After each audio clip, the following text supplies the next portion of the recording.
자, 88페이지 가겠습니다. 자, 우리가 6주 3강차 차례죠. 자, 부동산 개발론입니다, 여러분들. 자, 부동산 개발론은 문제 비중이 우리가 두 문제 아니면 세 문제가량 출제가 되는데 한 네 문제도 출제가 될 수 있습니다. 근데 이제 세 문제 정도가 이제 가장 적당한 그 기출이라고 볼 수가 있는데요. 자, 갑니다. 일단은 부동산 개발의 의 정의 한번 가볼게요. 인간에게 필요한 생활 작업, 이 쇼핑, 레저 공간 등을 제공할 목적으로 토지를 계량에다 동그라미를 한번 쳐보세요.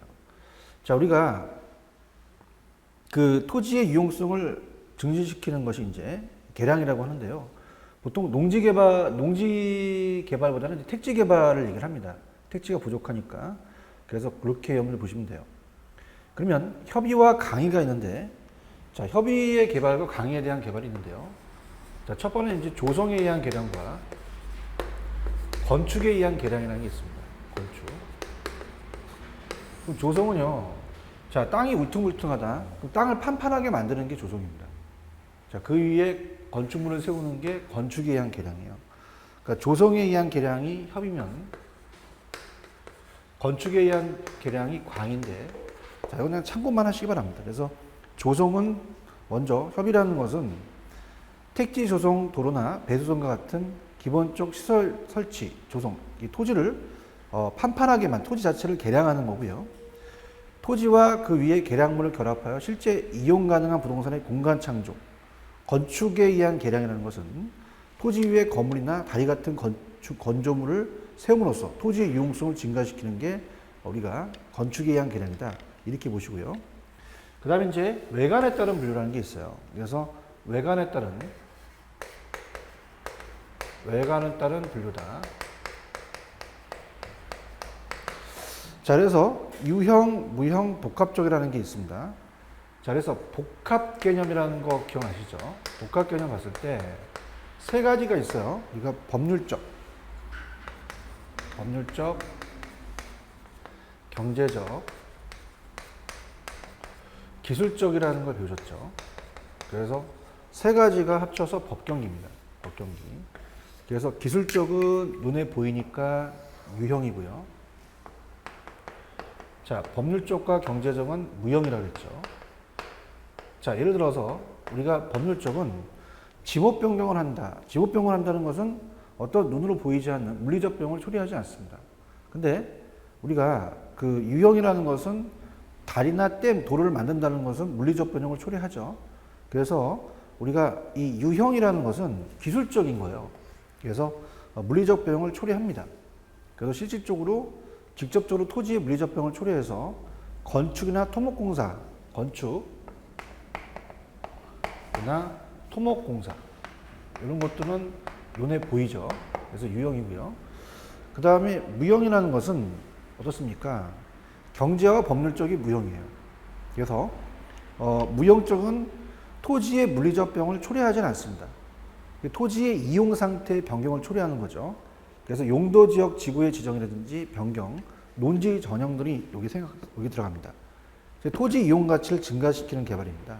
용도 변경을 해서 어떻습니까?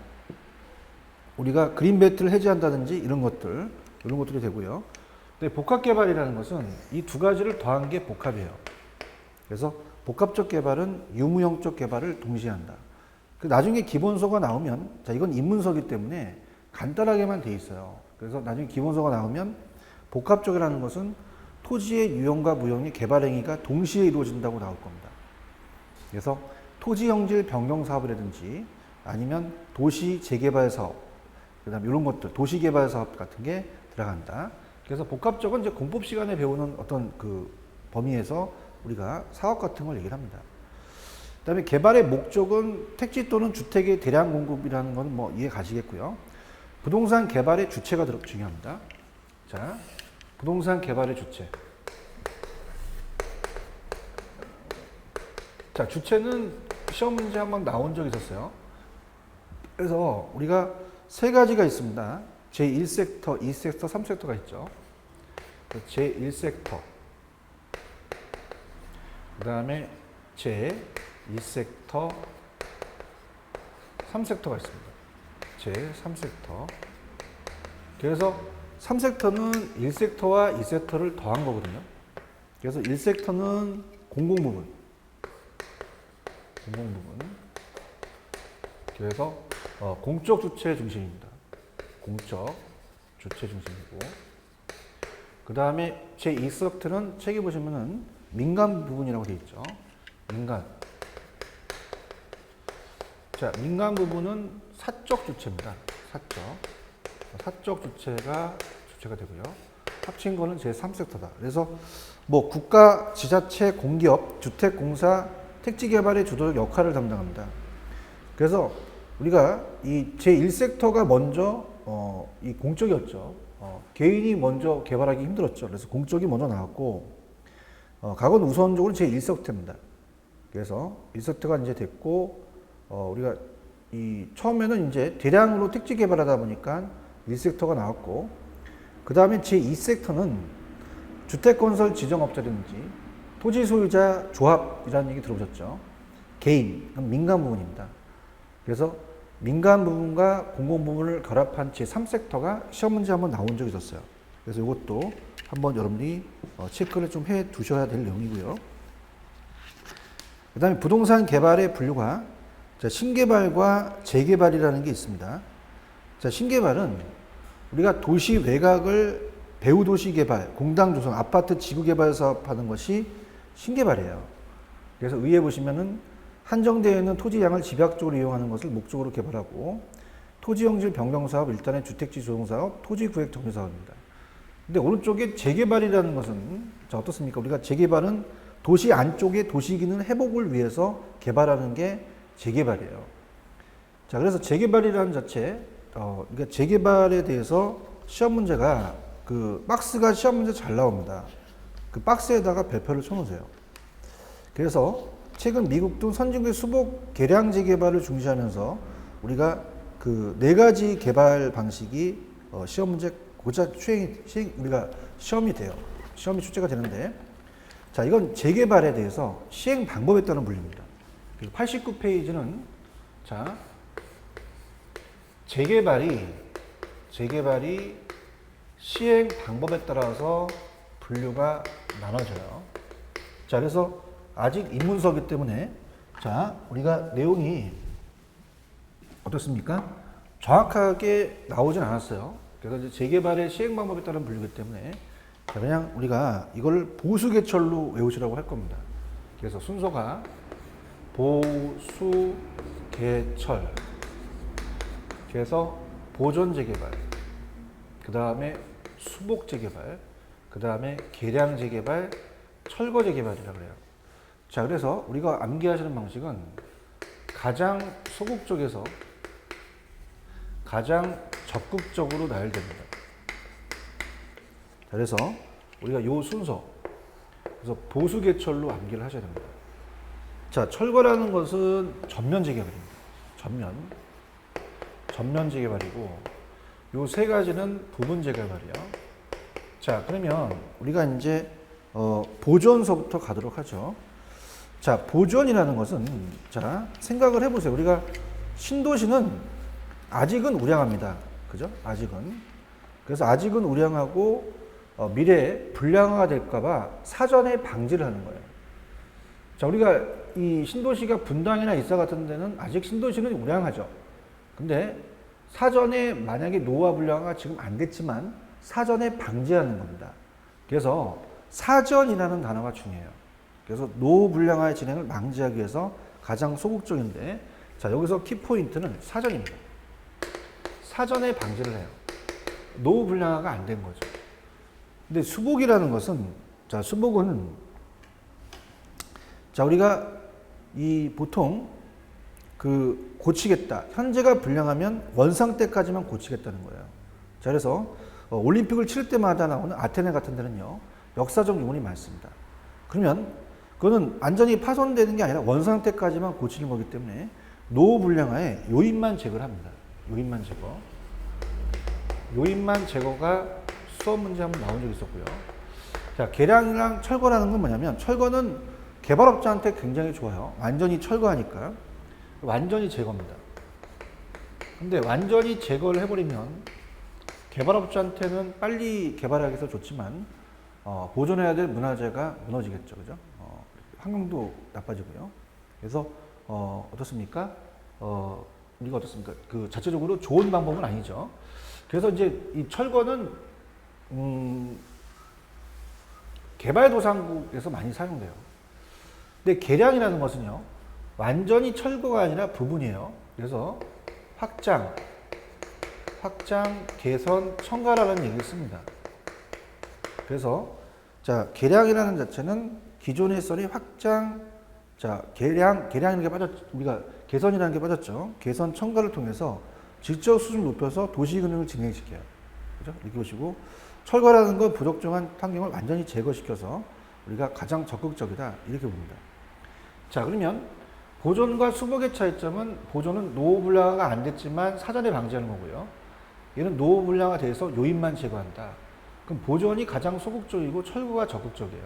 철거는 완전히 제거니까 이게 전면 재개발인데, 자, 개량은 확장, 개선, 첨가하는 거죠. 요거와 요게 이해가 안 간다면, 자, 이렇게 봅니다. 예를 들어서, 지금 도로가 2차선이 있습니다. 2차선이 있는데, 자, 철거가 이제 둘 다 교통이 체증이 돼요. 철거는 2차선을 완전히 제거시키고 8차선으로 바꾸는 거예요. 2차선을 8차선으로. 근데 자, 개량 재개발은 그렇지 않습니다. 자, 개량 재개발은 현재 시설이 부족하고 시설 자체가 미달되면 추가로 보다 더 나은 상태로 도시 기능을 높이는 겁니다. 자, 그래서 우리가 이 지하 도로를 개선한다는 게 첨가해서 우리가 철거하는 게 아니라 이렇게 본다는 거죠. 그 다음에 2차선을 더 늘려서 확장할 수도 있고, 자, 이거는 개량이다. 이렇게 염두에 보시면 됩니다. 그래서 우리가 선진국에서는 수복과 개량을 많이 사용되죠. 근데 우리나라는 아직은 개발도상국이니까 우리나라는 철거를 많이 사용했죠. 그러면은 현재 보존하는 신도시를 보존해야 되고 수복과 개량으로 가야 된다. 자, 이렇게 한번 생각해 보세요. 자, 그렇다고 한다면 우리가 이렇게 재밌게 한번 가겠는데요. 자, 보존이라는 것은 아직은 우리가 여성분들도 재개발하죠. 재건축이라고 할까요? 우리가 성형외과 갑니다. 그러면 보존이라는 것은 아직은 우량이에요. 젊어. 근데 노후 불량화 될까봐 사전에 마사지 받는 게 보존이고요. 자, 수복이라는 것은 노후화가 됐어요. 그 보톡스 맞죠? 요인만 제거하고. 자, 철거라는 것은 갑순이가 성형외과 갔는데 답이 안 나온대요. 다 뜯어고치래요. 그래서 완전히 제거는 철거고, 개량이라는 것은 코를 높인다든가 첨가한다든가, 자, 이것도 확장시킬 수 있죠. 개선한다. 이건 개량이라는 거죠. 그죠? 그러면 어떻습니까? 지금 강의를 들으시는 여성분들 중에서 어떤 재개발에 속하세요? 어떤 분들은 이제 보존이라는 거 하는데 그건 개인적인 생각이고요. 서로 이렇게 다른 분들하고 물어보세요. 어떤 학원 갔더니 철거라고 막 싸우던데 그렇게 하면 안 됩니다. 그죠? 서로 우려를 해야지. 그래서 자, 이거 암기하는 방식이 있어요. 자, 사전에는요 전자가 들어가요. 그럼 사전 나오면 보존 찍으세요. 완전히 제거라는 건 철거라는 게 떠오르시죠? 그 다음에 여기 빠졌지만은 개선이라는 단어가 나와요. 그럼 개량이 되겠죠. 그럼 수복은 요인만 제거다. 이렇게 가져가시면 됩니다. 참고적으로 수복 재개발이 시험에 나왔어요. 그래서 이런 식으로 암기를 하시면 탁 머릿속에 들어오신다는 거 이렇게 정리하시고, 암기 기법이 굉장히 중요해요, 여러분들. 그래서 이렇게 해서 정리를 좀 해줬으면 좋고요. 자, 그 다음에 자, 다음은 뭘 배우냐면 토지의 용지의 취득 방식에 따른 분류입니다. 용지에. 그래서 용지 취득 방식에 따른 구분. 취득 방식에 따른 구분. 여기에 대해서 우리가 배워보도록 하죠. 자, 첫 번째 보시면은 단순 개발 방식이라는 게 있습니다. 단순 개발. 자, 이것도 시험 문제 나왔어요. 26회 때. 자, 단순 개발 방식은 자, 어떻습니까? 지주의 자력 개발이다. 그래서 지주의 자력 개발. 그래서 토지 위에 지가 돈을 들여서 자기가 직접 합니다. 그래서 우리가 이제 이런 것들은 나중에 이제 이 공법 시간에 토지형질 변경 사업이라고 그래요. 토지형질 변경 사업. 그래서 이런 것들은 자기가 알아서 했으니까 지주의 자력 개발이다 이렇게 됩니다. 자, 그러면 이거는 권리가 우리가 어떻습니까? 권리가 불변이죠. 토지 소유자의 권리는 그냥 살아있다는 거죠. 이렇게 해서 보는데, 자, 우리가 보통 이 단순 개발 방식보단 두 가지의 비교 방식이 더 시험에서 잘 나와요. 그래서 두 가지가 우리가 환지 방식과 매수 방식이라는 게 있습니다. 자, 환지 방식과 매수 방식. 그래서 이제 환지 방식은 공법 시간에서는 이제 도시개발 사업으로 배우실 텐데요. 자, 이게 예전에 토지 구획 정리 사업이었습니다. 토지 구획 정리 사업. 그래서 이 방법을 많이 썼어요. 70년대는 토지공사와 정부가 돈이 없을 때. 그럼 갑돌이를 정부가 토지를 구획해 줍니다.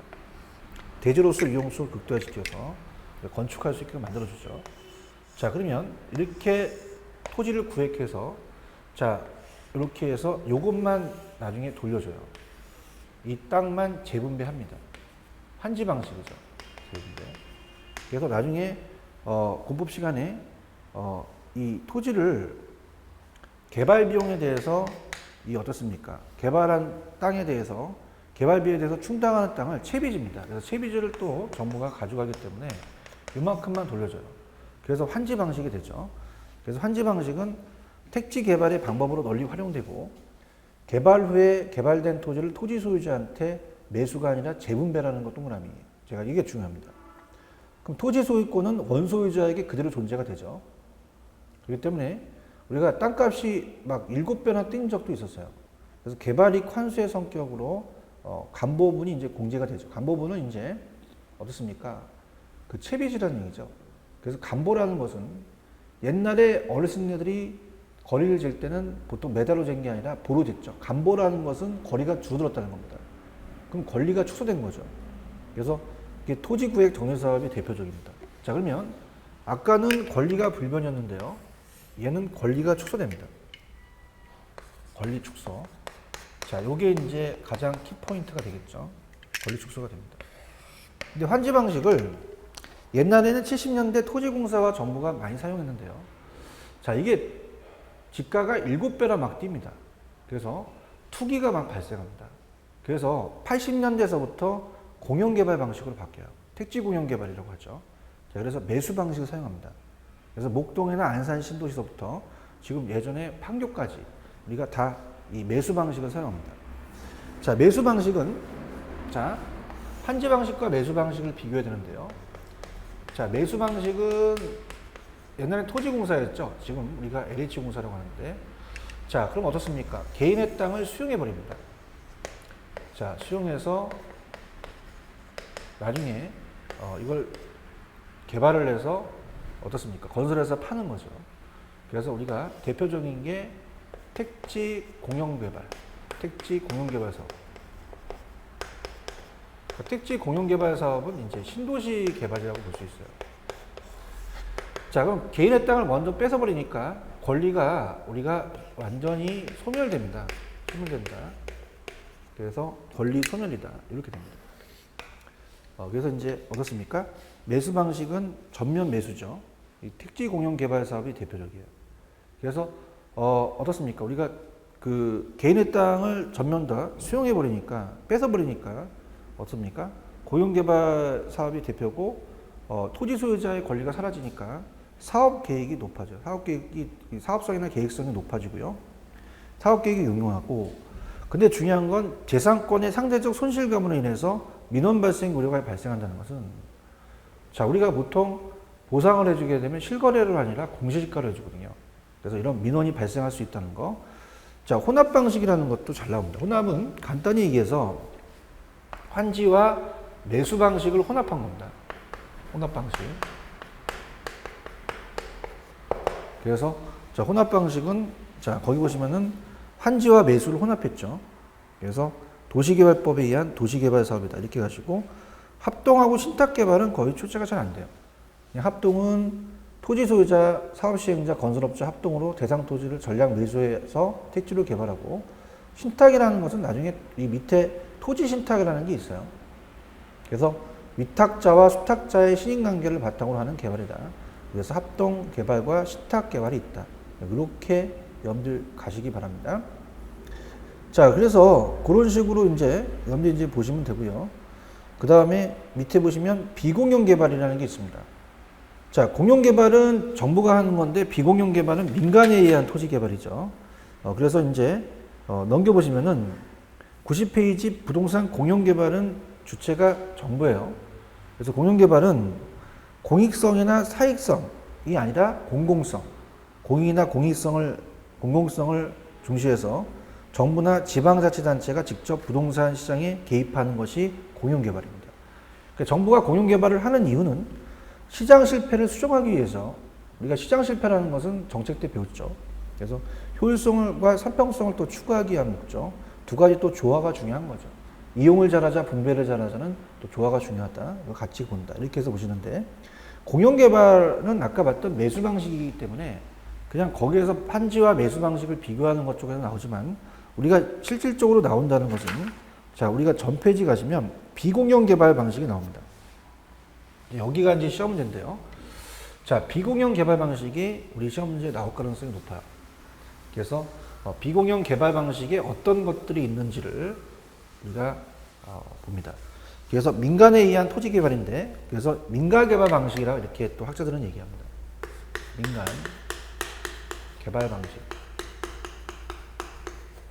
자, 그래서 책에 나와 있는 밑에 등가 교환, 컨소시엄, 토지 신탁 이렇게 나와 있죠. 자, 근데 이제 먼저 여러분들이 넘기시면은 페이지 90페이지 가셔서 그 내용들을 먼저 보시는 게 좋아요. 그죠? 전체적인 흐름을 먼저 보시는 게 낫기 때문에, 우리 시험 문제는 자체 개발 사업, 지주 공동 사업, 그 다음에 토지 신탁협과 컨소시엄이라는 게 있습니다. 그래서 먼저 자체 개발 사업부터 말씀을 드려볼게요. 자, 자체 개발 사업이다. 자체 개발 사업은 지주가 토지 소유자입니다. 토지 소유자. 그래서 갑돌이가 토지 소유자가 지가 지 땅에다가 자기가 직접 개발을 하는 거예요. 그러면 여러분들 생각해 보세요. 누가 이래라 저래라 하지 않잖아요. 사업 수행 속도는 빠릅니다.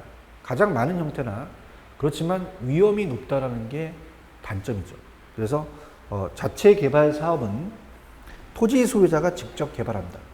그래서 개발이익 모두 토지 소유자한테 기속되고 사업 수행 속도가 빠르죠. 근데 사업 위험성이 높아 자금 조달의 부담이 크다는 건 당연하겠죠. 자, 그래서 나온 게 지주 공동 사업입니다. 지주 공동 사업이다. 자, 그러면 토지 소유자가, 아까는 토지 소유자가 토지만 되는 게 아니라 자금도 돼서 지가 알아서 다 했어요. 근데 이 지주 공동 사업은 토지 소유자는 토지만 됩니다. 토지만 되고 여기에 개발업자가 자금을 대요. 그러면 이 지주 같이 공동으로 참여한 거죠. 그래서 지주 공동 사업이라고 해요. 그러면 개발업자는 자금만 된 거죠. 자금만. 그럼 나중에 나눠 먹어야 된다는 얘기예요. 그래서 지주 공동 사업은 토지 소유자, 개발업자 간에 공동으로 개발 사업을 진행해서 위험도 분산하죠. 토지 소유자는 토지를 제공하고 개발업자는 개발의 지식과 기술 제공인데 이제 자금을 댔다는 얘기예요. 구분을 간다면 어떤 게 있냐면, 첫 번째, 공사비 대물 변제라는 게 있습니다. 자, 그러면 공사비를 대물로 준다는 것은, 자, 예를 들어서 만약에 얘가 6억이고 얘가 4억이다. 자, 60억이라고 합시다. 60억, 40억은 6대 4의 비율이 있어요. 그죠? 그러면은, 야, 개발업자야, 너 40%에 대한 60%와 40%죠. 40%에 대한 비중이 있으니까 40%만큼 가져가라. 이런 얘기예요. 근데 그것이 토지로 주는 게 아니라 건축물로 줍니다. 건축물로. 그래서 어떻습니까? 공사비 대물 변제형은 토지 소유자가 개발 사업 발주하고 그 다음에 개발업자는 공사비를 건축물로 준다 그랬죠. 일부 변제하고 토지 소유자는 사업 시행자가 돼요. 그러니까 사업 시행은 토지 소유자가 합니다. 자, 그럼 요게 여러분들 넘겨보시면은 페이지 89페이지 89페이지 뭐가 있냐면 등가 교환 방식이라고 있을 거예요. 그러니까 요게 대표적인 등가 교환 방식이라는 거죠. 그러니까 등가 교환 방식이라는 것은 같은 가격으로 교환한다는 것은 너가 40%가 있으니까 그만큼 가져가라는 얘기죠. 대표적인 게 공사비 대물 변제형이 이 등가 교환 방식이에요. 그래서 토지 소유자, 개발업자가 토지 가격과 건축 자금 비율에 의해서 나눠 받는 방식입니다. 지분을 공유하죠. 그래서 등가 교환은 여기와 연결시켜 주시고요. 그 다음에 다음 페이지 넘기시면 두 번째 지주 공동 사업은요. 우리가 뭐가 있냐면 공사비 분양금 지급형이라는 게 있습니다. 공사비 분양금 지급형. 그럼 말 그대로 어떻게 돼요? 아까는 공사비를 자금에 대해서 된 공사비를 야 대물로 가져가라고 했잖아요. 자, 이건 분양금으로 지급을 합니다. 분양금을 받아서 현금을 주는 거죠. 토지 소유자가 개발 사업을 발주하고 개발업자는 공사비를 분양 수익금으로 받습니다. 이렇게. 그 다음에 우리가 투자자 모집형이라는 게 있어요. 투자자 모집형.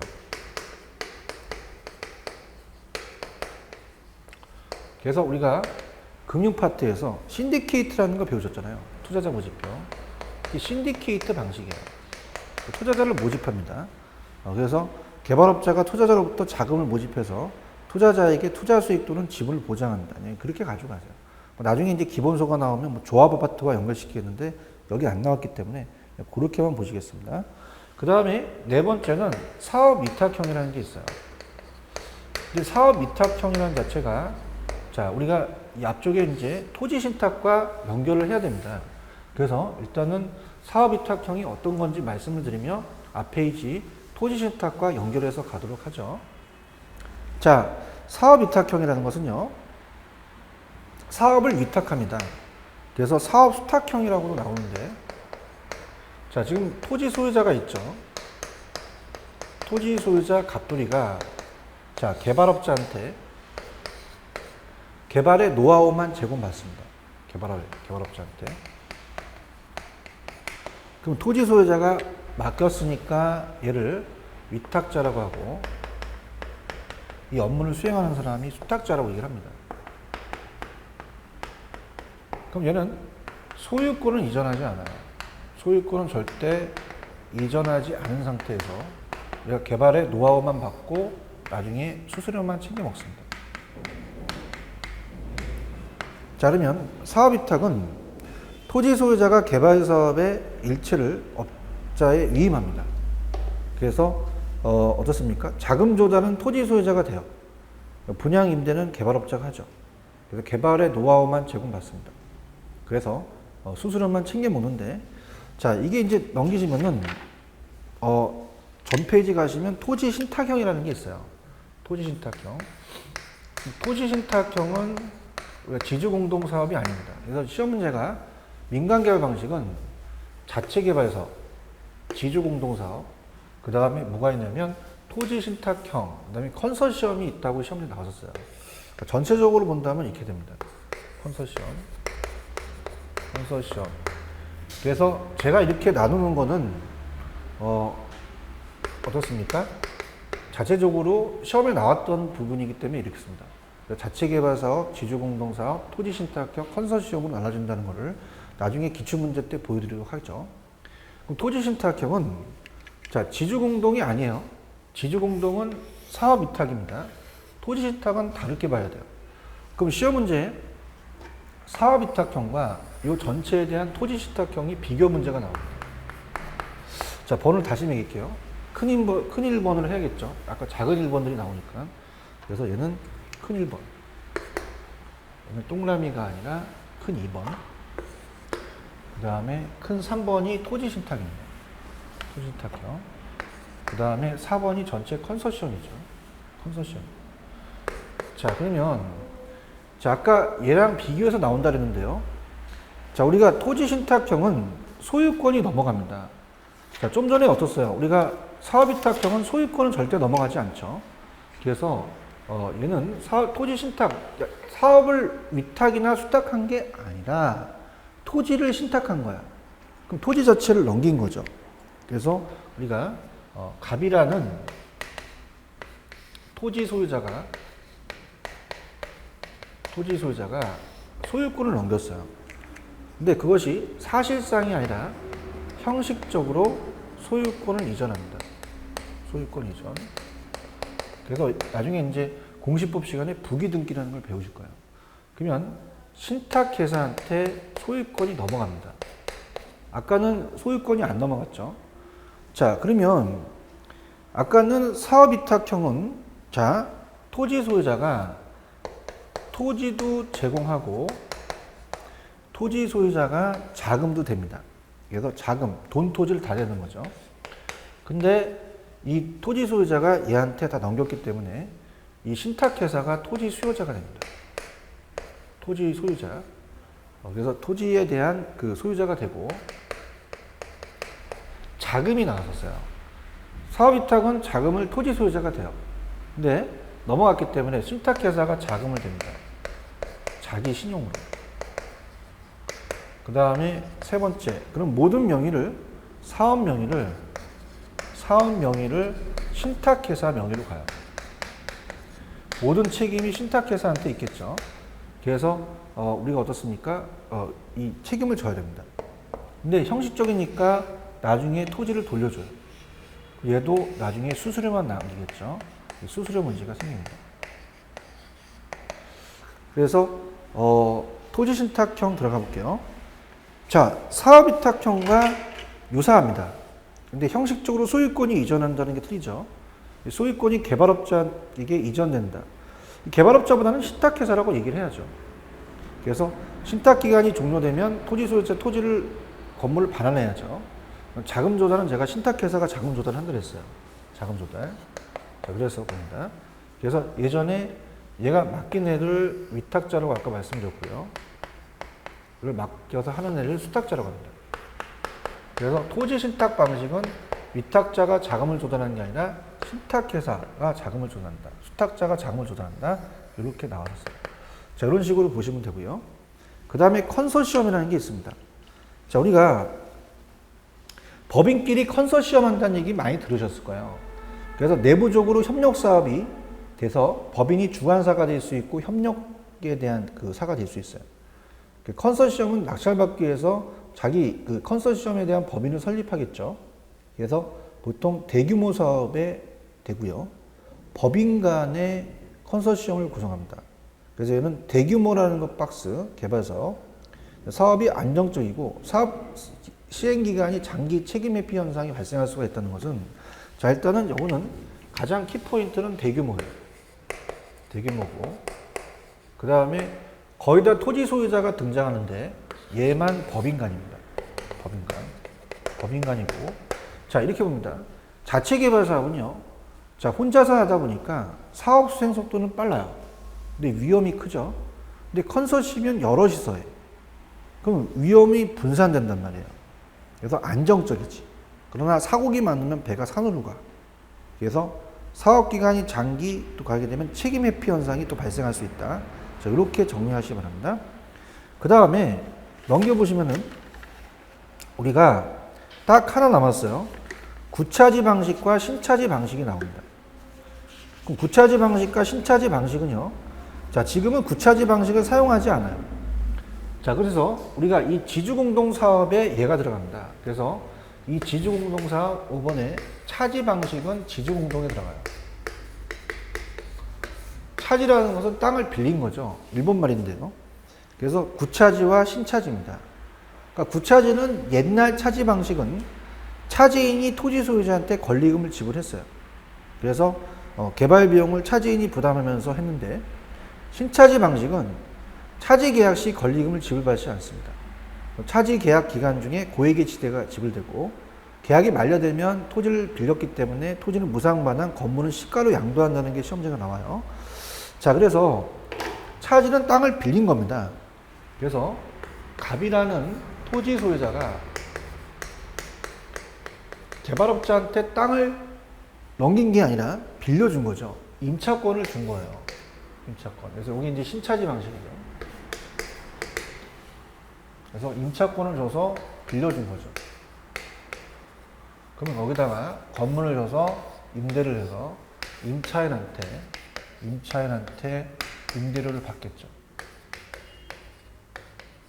자, 그러면 우리가 얘는 구차지처럼 계약 시점에 권리금을 지급받지는 않습니다. 지불하지 않아요. 차지인이 이제 토지 소유자한테. 근데 땅을 빌렸기 때문에 땅의 임대료가 나와요. 그래서 지대를 지불합니다. 지대는 고액의 지대를 지불하죠. 그래서 하나의 이것도 공동사업이라고 볼 수 있습니다. 차지인과 토지 소유자 간에. 그래서 건물을 지어서 분양하고 임대, 차지건부 분양으로서 지가 알아서 다 해요. 그래서 임차인한테 돈을 받으면 거기에 대해서 우리가 어떻습니까? 지대를 지불하겠죠. 근데 중요한 건 뭐가 나왔냐면 땅을 빌렸어요. 그렇기 때문에 토지는 어떻게 반환하냐면 무상으로 반환합니다. 그냥 반환해요. 무상으로 반환하는데 건물은 시가로 양도합니다. 요게 이제 시험 문제 나왔었습니다. 그래서 계약 만료 시는 토지는 무상 반환하나 건물은 시가로 양도한다. 그렇게 염두에 보시 바랍니다. 그래서 자, 요 민간 계약 방식은 출제 빈도가 굉장히 높아요. 자, 별표 표시 하나 해주세요. 그래서 전체적으로 봤을 때는 나중에 기출 문제를 보지만 우리 시험 문제 민간 계약 방식은 자체 개발, 지주공동사업, 그 다음에 토지 신탁형, 그 다음에 컨소시엄으로 이루어진다 이렇게 나왔어요. 자, 그러면서 지주공동사업이 많죠. 여기서 여러분들이 공사비 대물 변제형과 분양금 공사비 지급형은 수수료는 문제가 생기지 않습니다. 절대. 그래서 이거는 나눠 먹는 거예요. 대물로 주는 등가 교환 방식이 잘 대표주겠죠. 건축물로. 근데 사업위탁형과 토지신탁형은 등가 교환해서 나눠 먹는 게 아니라 수수료만 받습니다. 특히 사업위탁형과 토지신탁에 대한 비교는 사업위탁형은 소유권 이전되지 않습니다. 그래서 사업위탁은 토지 소유자가 토지도 제공하고 작업됐고 개발업자는 거기에 대해서 분양 임대에 대한 노하우만 제공하고 그 다음에 수수료만 먹죠. 근데 토지신탁은 형식적 소유권이 이전된다는 게 중요해요. 그래서 신탁회사, 수탁자가 토지 소유자가 되고 자금도 조달하고 사업 명의를 위주로 갑니다. 나중에 형식적이니까 돌려주면서 수수료 문제가 생기죠.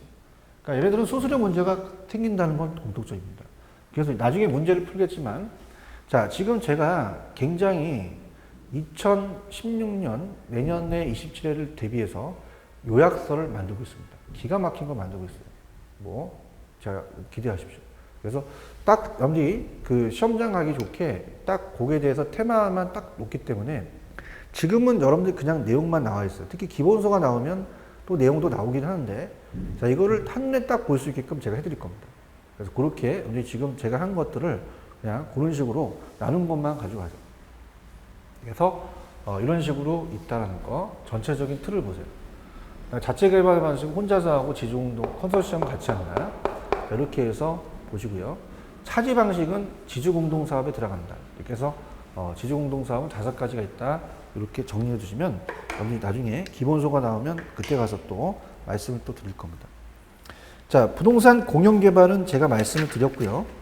그 다음에 밑에 가시면은 새로운 유형의 민간 투자 방식이 있습니다.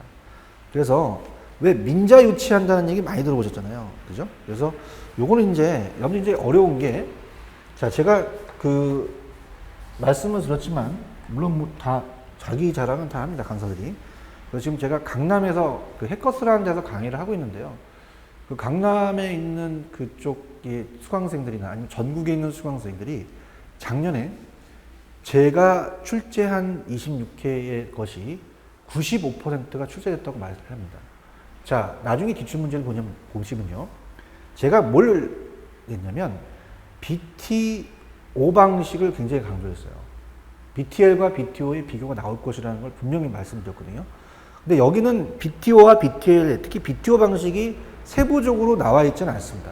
그래서 여기는 그냥 제가 추가적으로 더 뭐 터널이나 고속도로나 이런 것들은 뭐 BTO고 학교나 이런 것들은 건물은 BTL인데 자 이렇게 나눠드리게 되면 책이 없기 때문에 좀 불편하세요. 그러니까 여기서는요 입문과정이다 보니까 그냥 BTL, BTO, BOT 같은 거를 어떻게 시험 문제 맞히는 건지를 보십니다. 그러니까 여기서 이제 간단하게 입문서는 비교하는 건 없고요. 그냥 그 BTL, BTO 방식의 그 영어에 대한 단어를 빨리빨리 찾아내는 능력을 가져주시는 게 좋아요. 자, 그래서 자 여기는 어떻게 공부를 하시냐면 입문 과정에서는요. 자, 우리가 지금 페이지 90페이지죠. 일단 제목은 새로운 유형의 민간 투자 방식입니다. 민간 투자 방식. 그러니까 민자 유치죠. 그래서 이제 우리가 민자 유치라는 것은 공공시설이 돈이 많이 들어갑니다. 정부가 도로, 철도, 학교, 기숙사. 그러니까 민간 자금을 직접 유치하는 거예요. 그래서 자 빌드라는 것은 빌드는 건설입니다. 그 다음에 트랜스폴이라는 것은 왜 여러분들 정부의 기부 체납한다는 얘기 들으셨잖아요. 정부한테 이전을 하고 리스는 임대입니다. 임차를 해서 정부한테 학교 건물 같은 경우를 임차하게 되면 임대료를 받죠. 그렇게 보시면 되고 그래서 사전에 그 일이 벌어지기 전에 수익률이 보장이 되는 거고요. 자 오른쪽에 이제 이 BTO 방식은 오퍼레이트예요. 맨 끝에가. 그래서 우리가 사전에 수익률이 보장이 못 돼요. 왜냐면 고속도로나 터널 같은 경우는 직접 자기가 민간이 운영을 하기 때문에 어떻습니까? 자체적으로 그 나중에 정부 입장에서는 사후에 보장을 할 수밖에 없는 거죠. 근데 그거는 지금 안 나왔으니까 특히 BTO를 제가 적중을 했다라는 걸 말씀을 드리면서 자 동그라미 1번으로 가볼게요. BTL이라고 되어 있습니다. 자 우리가 한글을 찾아내는 게 중요합니다. 자 빌드는 건설이라고 얘기를 해요. 건설. 근데 건설이라는 자체가 준공이라고 나올 수도 있어요. 그래서 건설이 나올 수도 있고요. 준공이 나올 수도 있고. 그 다음에 트랜스폴은요. 트랜스폴은 이전. 그 정부한테 이전한다. 귀속한다. 그죠? 이렇게 해서 나올 수 있어요. 그래서 우리가 이전이나 귀속. 양도도 있는데 여기 양도라는 뜻이 없기 때문에 그냥 제가 나중에 이제 기출문제 말씀을 드리고 리스는 임대를 하는 거죠. 정부한테. 그래서 이걸 찾아냅니다. 그래서 거기 보시면 기억에 민간이 자금을 투자해서 공공시설을 건설한다는 단어 있고요. 건설의 동그라미. 그 다음에 두 번째 민간은 시설 완공 시점에 소유권을 정부한테 이전한다는 게 있죠. 동그라미. 그 다음에 이전해서 대신 일정 기간 동안 시설의 어떤 그 사용 수익권을 취득하고요. 맨 마지막 지금 민간의 시설을 정부에 임대해 줍니다. 그래서 리스라고 나온 적도 있었어요. 리스. 그러면은 어떻게 돼요? 임대료를 받아서 시설 투자비를 회수하죠. 그래서 우리가 BTL 같은 경우는 그냥 적어 놓으세요. 이해가 안 갈 수 있으니까. 학교 건물 같은 건 이렇게 돼요. 학교 건물은 이전을 해서 학교 건물에 대해서 임대를 받을 수 있다는 얘기죠. 그래서 건설 이전 임대 이렇게 보시고요. 자, 이게 이제 우리나라에 또 많이 사용하는 방식인데 이게 한번 기출이 됐었거든요. 근데 이제 우리가 이번에 보시면은 다른 민간이죠. 다른 민간. 그러면은 우리가 기역, 니은, 디귿, 리을인데 자 순서가 나오면서 찾아내는 겁니다. 그래서 제가 동그라미 칠 테니까 동그라미 치세요. 첫 번째 준공이라는 단어 있어요. 준공이 빌드죠. 그 다음에 두 번째 운영권이 인정한다 그랬어요. 운영이라는 단어 있죠. 운영. 그 다음에 세 번째 귀속한다는 단어가 있어요. 그럼 이걸 영어로 연결시켜서 순서를 맞추셔야 돼요. 순서가 바꿔서 시험지 나옵니다. 그럼 어떻게 돼요? 자, 빌드, 오퍼레이트, 트랜스폴이죠. 그래서 BOT가 됩니다. 그래서 사회 기반 시설의 준공 동그라미, 준공 일정 기간 동안에 사업 시행자에게 당해 시설의 소유 운영 동그라미, 운영, 오퍼레이트, 운영을 인정되며 그 기간의 만료 시 시설 소유권이 국가 지자체, 지방자치단체의 귀속 동그라미, 귀속이 트랜스폴이죠. T고요. 그 방식입니다. 그래서 사회 간접 자본 건설 민간 자본을 유치하는 가장 일반적인 방식이죠. 근데 우리가 니은번은요, 준공이라는 단어 있고요. 그 다음에 두 번째 줄에 기속이라는 단어 있고요. 그 다음에 이 두 번째 줄에 운영이라는 단어가 있습니다. 자, 그럼 연결시켜 보세요. 이게 뭐겠어요? BTO. 얘와 얘가 바뀌었죠. 그래서 얘는 사회 기반시설의 준공 동그라미, 빌드. 더불어 당해시설의 소유권이 국가 또는 지자체의 귀속 동그라미, 트랜스폴. 그 다음에 사업 시행자에게 일정 기간 시설 관리 운영 동그라미, 오퍼레이터입니다. 그래서 BTO고요. 그 다음에 디귿번은 시설 준공 동그라미. 그 다음에 어떻습니까? 정부의 임대 동그라미, 임대, 리스예요. 그 다음에 세 번째 보시면 이전 동그라미. 자, 그럼 연결시켜서 BLT가 되겠죠. 그래서 시설의 준공 동그라미, 그래서 일정 기간 동안 운영권을 정부에게 임대 동그라미, 리스, 임대 기간 종료 후 시설물 국가 또는 지자체의 이전 동그라미, 트랜스퍼입니다. 그 다음에 BO는요. 자, 우리가 BO는 첫 번째 준공 동그라미. 그 다음에 두 번째 우리가 어떻습니까? 여기에는 일단은 BOO라는 것은 소유에서 운영을 해요. 그러니까 소유권만이 인정된다는 것만 있죠. 소유권이 소유한다는 게 온입니다. 온. 소유하고 이 오퍼레이트 운영이라는 게 한글이 빠졌죠. 그래서 이거는 우리가 BOO. 그래서 준공, 소유, 그다음에 운영한다는 게 빠졌습니다. 소유해서 운영을 한다는 거죠. 그래서 이렇게 맞추시면 돼요. 그래서 이 민간 투자 방식은요, 이런 식으로 우리가 여러분들이 어떻게 하느냐, 이 순서대로 맞춰 놓으시면 됩니다. 그래서 이렇게 정리를 꼭 해두시고요. 그래서 이제 우리가 6주 3강까지 했었죠. 이번 시간은. 그래서 다음 시간은 7주로 가겠습니다. 7주 1강에 가서 우리가 부동산 개발의 과정, 워포드의 분류로 갈게요. 다음에 하는 것은 이제 우리가 개발 파트를 마치고 마케팅하고 연결시켜서 가겠습니다. 그럼 요번에 6주 3강에서 중요한 것들만 가신다면 88페이지로 가볼게요. 그러니까 88페이지에 가장 핵심 포인트는 밑에 부동산 개발의 주체입니다. 1섹터는 국가가 하는 게 1섹터고 민간이 하는 게 2섹터, 합치는 게 3섹터다. 그 다음에 89페이지 가시면 재개발은 보수개철이에요. 그래서 보수개철은 소극 쪽에서 적극 쪽으로 나열되어 있죠. 그래서 사전 나오면 보존 찍고 요인만 제거 수복, 그 다음에 확장 계산 첨가는 계량, 완전히 제거는 철거. 단순 개발 방식은 지주 자력 개발이니까 권리가 불변입니다. 근데 환지 방식은 개발 후에 개발 토지를 매수해서 재분배했기 때문에 환지 방식은 권리가 축소고 매수 방식은 권리 소멸이다. 자, 비공영 개발 방식은 넘겨보시면 자체 개발, 지주 공동, 우리가 컨소시엄, 토지 신탁형이라는 게 있다. 특히 토지 신탁형과 토지 신탁형과 사업 위탁형을 비교하시고 차지 방식도 지주 공동에 들어간다. 그 다음에 밑에 민간 투자 방식은 이런 순서가 중요하다. 이렇게 정리하시고 마치도록 하겠습니다. 자, 이번 주는 이렇게 마치고요. 다음 주에 7주 1강서부터 뵙도록 하겠습니다. 여러분들 수고하셨습니다. 감사합니다.